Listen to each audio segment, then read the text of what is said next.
जय राधे कृष्णा। अभी मोहन भागवत जी लखनऊ आए और उनकी आदित्यनाथ जी से देखिए मुलाकात हुई और यूजीसी के मुद्दे पर भी जो उन्होंने ये बोला कि कानून का सम्मान करना चाहिए।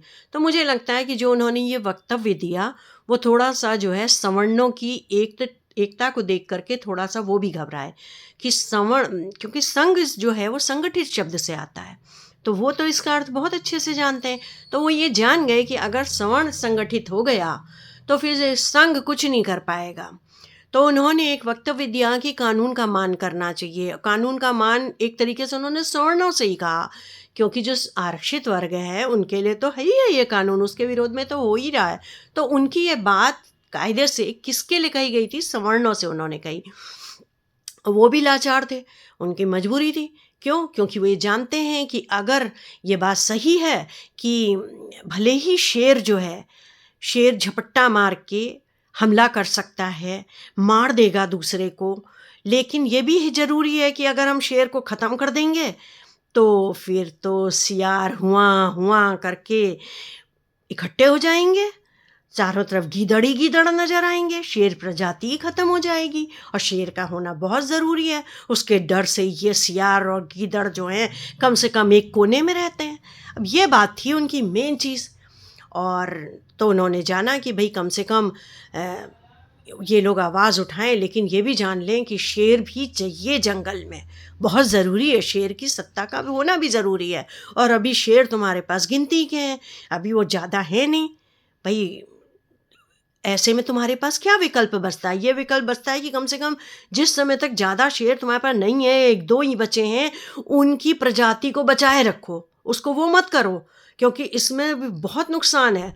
घर घर सियार और गीदड़ों का डेरा होगा, क्योंकि शेर की सत्ता समाप्त उन्हें पता चल जाएगी। तो ये बात उन्होंने कही। और मोदी जी ने भी कही कि कभी कभी जीभ जो है वो दांतों के बीच में आके कट जाती है, अपनी जीभ जो है अपने ही दांत से घायल हो जाती है, तो हम दांत को तोड़ नहीं देते हैं।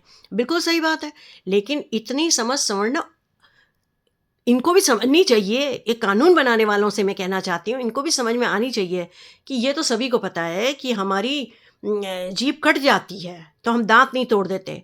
हम दांत इसलिए नहीं तोड़ते हैं कि वो हमारी ही लार से ठीक हो जाती है, उसका इलाज हम ही करते हैं, कोई दूसरा नहीं करता है।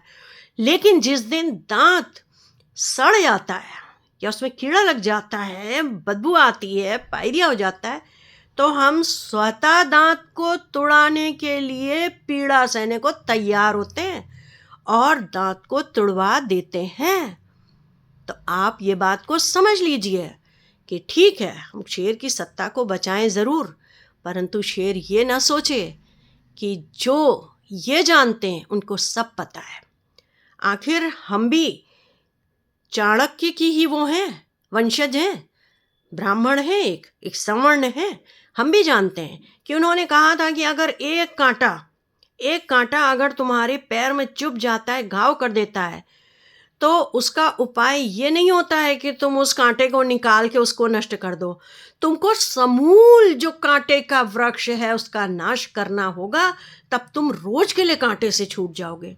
तो सवर्ण भी जिस समय पूरे उस पे अगर आएगा तो उसको किस तरीके का कदम उठाने, ये सवर्ण को सिखाने की ज़रूरत नहीं।